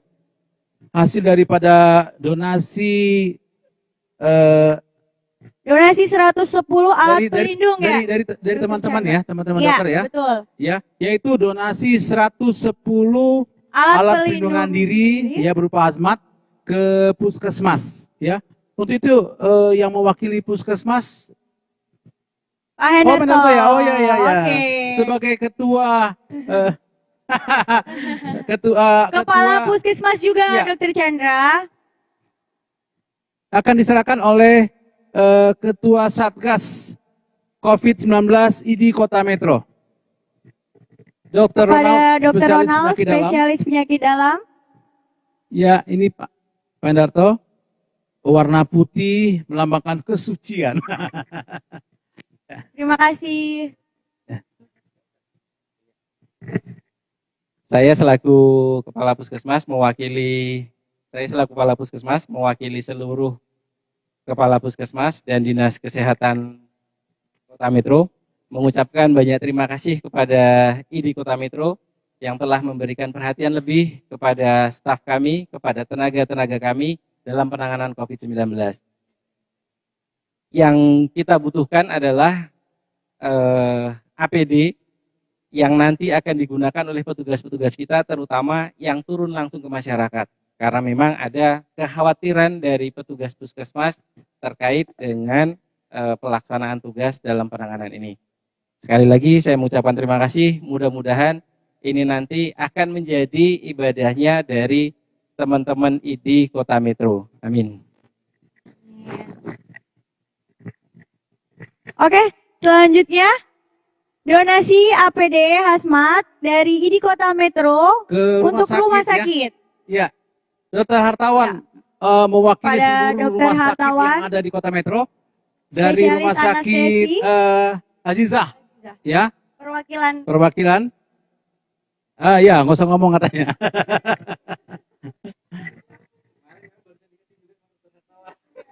Tepuk tangan.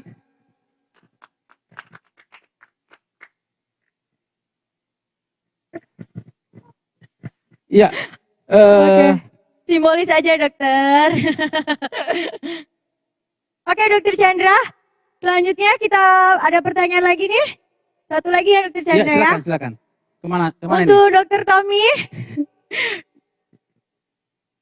Gimana nih Dokter Tommy? Dari Bu Marta Supriyati. Apakah betul kalau kita mau ambil uang di ATM harus menggunakan sarung tangan, dokter? Ya, ini yang lagi hot di medsos juga ini ya. Memang seperti yang saya sampaikan bahwa penggunaan sarung tangan juga harus hati-hati karena dia hanya melindungi yang menggunakan, sedangkan sarung tangan sendiri bisa menjadi sumber penularan. Artinya ketika orang menggunakan sarung tangan lupa cuci tangan. Yang benar adalah ketika di ATM, maka di situ seharusnya dari ATM beberapa sudah menyediakan hand sanitizer atau cuci tangan menggunakan sabun. Jadi ketika mengambil, setelah mengambil harus cuci tangan. Sebelumnya pun harus cuci tangan. Jadi prosedur sebelum dan sesudah mengambil uang di ATM harus melakukan cuci tangan. Mungkin itu yang perlu ditekankan Dr. Jenny, bukan menggunakan handscoon. Handscoon saya tekankan bahwa yang sebaiknya menggunakan handscoon yaitu petugas kesehatan yang akan melakukan tindakan, baik itu tindakan medis maupun tindakan pencegahan untuk perawatan atau pemeriksaan pasien-pasien yang terduga OTG, ODP maupun PDP ataupun terkonfirm COVID-19, bukan untuk mengambil uang. Mungkin itu Dr. Jenny.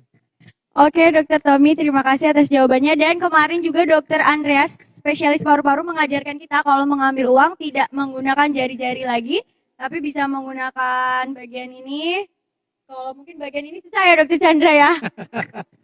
Pakai tisu. Pakai tisu. Oh, pakai tisu, ibu-ibu, bapak-bapak. Jadi pakai tisu ya, Dokter ya. Nggak pakai kresek ya, Dokter. Ya, satu lagi ada pesan, ya ini pesan sponsor, bukan pesan sponsor, tapi ada satu komunitas APD for Indonesia Fight Against COVID-19 itu akan mendonasikan 20.000 APD untuk tim medis. Yang berminat itu dari rumah sakit manapun dan puskesmas manapun bisa mengisi permohonannya melalui BIT, ya huruf kecil semua ya, BIT.ly permohonan APD, huruf kecil semua. Ya, nanti isi berapa kebutuhannya dan siapa puskesmas mana atau rumah sakit mana, nanti mereka akan mengirimkan daripada kebutuhan kita. Jadi ada 20.000 APD yang akan disebar, kemudian akan dipersiapkan lagi 20.000 lagi yang mereka juga membuka link import mereka langsung dari luar untuk membuat kebutuhan ini bagi kita semua. Ya, jadi silakan untuk membuat setiap puskesmas atau rumah sakit yang ingin mendapatkan APD tersebut bisa mengisi permohonan tersebut. Ya, kami juga sangat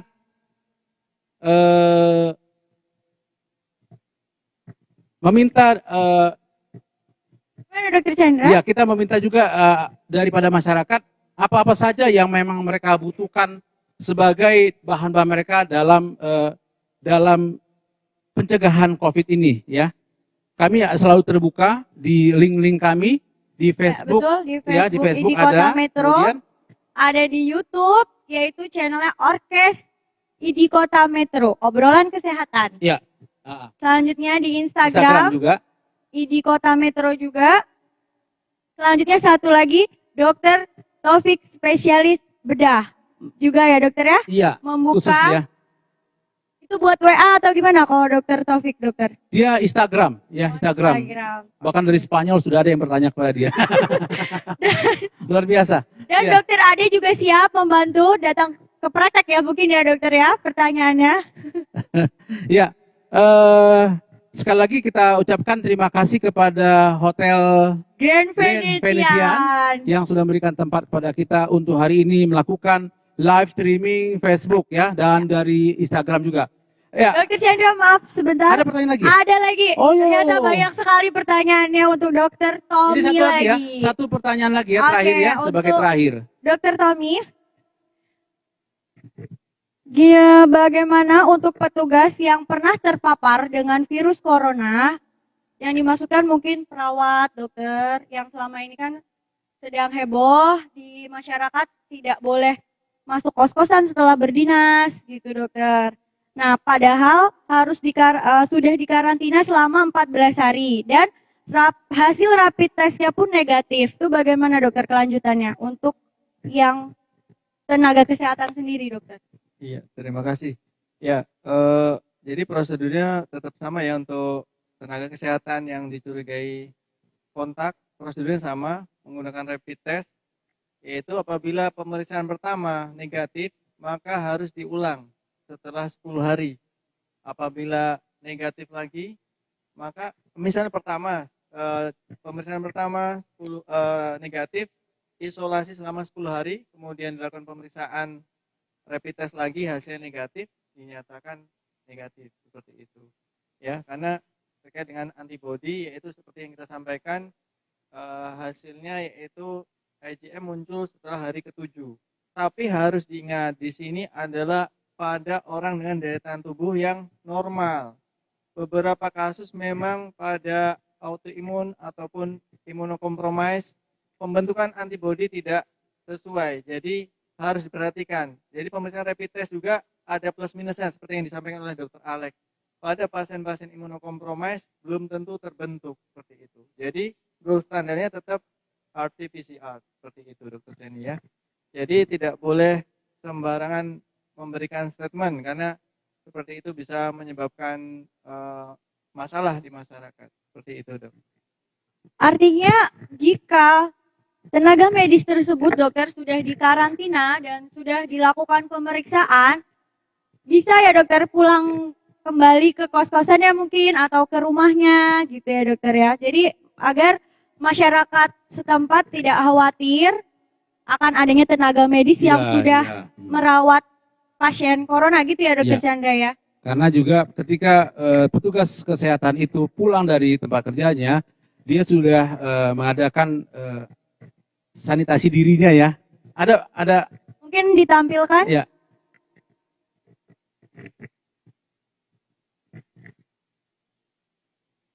Lagi.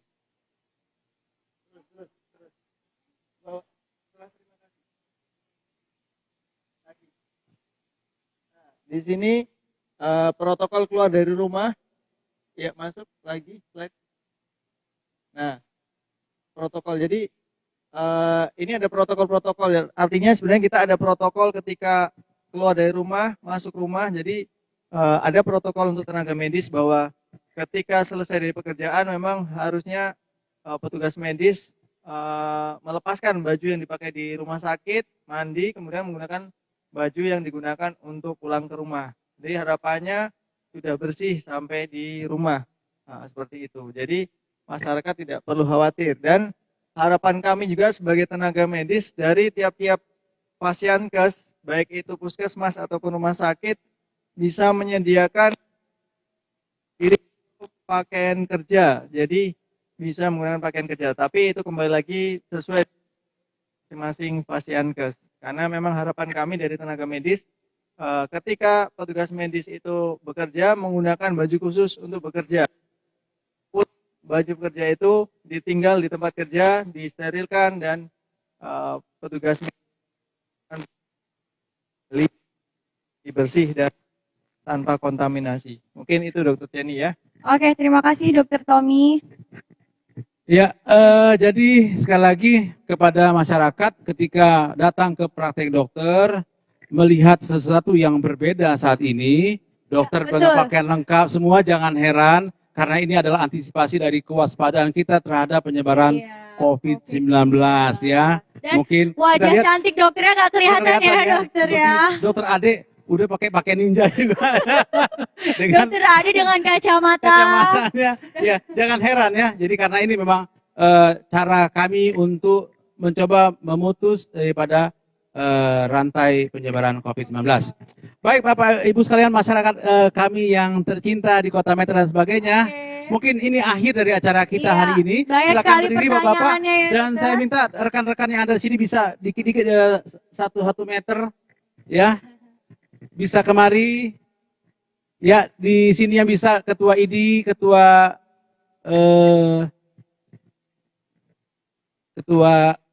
Satgas, dari mewakili rumah sakit.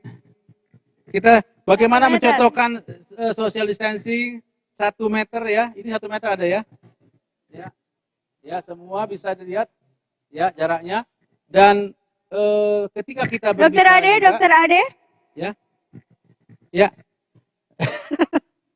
Ya, ketika kita berbicara juga kita juga seharusnya nantinya memakai masker. Kemudian ketika batuk kita mengarahkan arah batuk kita ke semua bisa memperagakan ya. Dan mungkin Dokter Jenny bisa mengapakan cuci tangan ya. Chandra, biar sambil Iya. bernyanyi ya. Iya, coba dengan cuci tangan ya. Mungkin enggak ada. Iya, iya. Kita akan mencoba. Tapi Dokter Chandra biar nyanyi.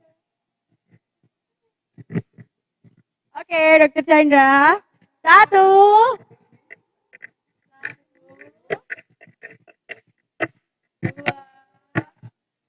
2,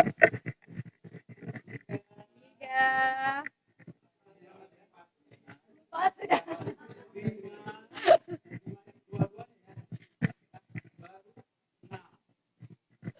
Kita putar. Kita putar. Dokter.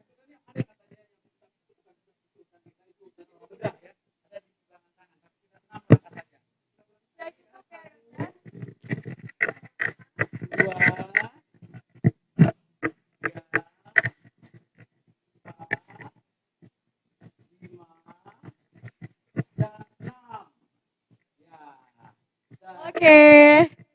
Dan yang paling penting adalah tetap di rumah Aja. saja. Ya, ya. Salam dari kami semua di Kota Metro. Sampai Sampai berjumpa kembali di hari berikutnya Semoga ya, Dokter dan Chandra. sebelumnya kita ucapkan terima kasih Terima kepada Dr. kasih Alex kepada ya, Dokter Alex, kepada Dr. spesialis Tommy dan patologi Pak Mandarto yang klinik. sudah Kepada Dokter Tommy, spesialis penyakit dan dalam. khususnya kepada Dr. Edi dan Hotel Grand Venetian yang sudah memberikan tempat ini. Dan kepada rekan-rekan yang sudah membantu dalam siaran langsung ini, kita akan bertemu Lain Sabtu hari. depan ya, dengan Minggu topik depan, Dokter. yang berbeda lagi, Oke. yang lebih bermanfaat lagi untuk masyarakat. Ya. Demikian kami sudahi acara kami pada siang hari ini. Terima kasih buat Bapak Hendarto sebagai Ketua PPNI. Mungkin berikutnya bisa dari IBI ya, Dokter Chandra, Ya. atau yang lainnya. Kita undang juga di sini. Terima kasih. Silakan tutup, Dokter Edi. Sahabat Facebook ini di rumah, terima kasih. Sampai berjumpa kembali. Dadah. Ayo, dari jauh.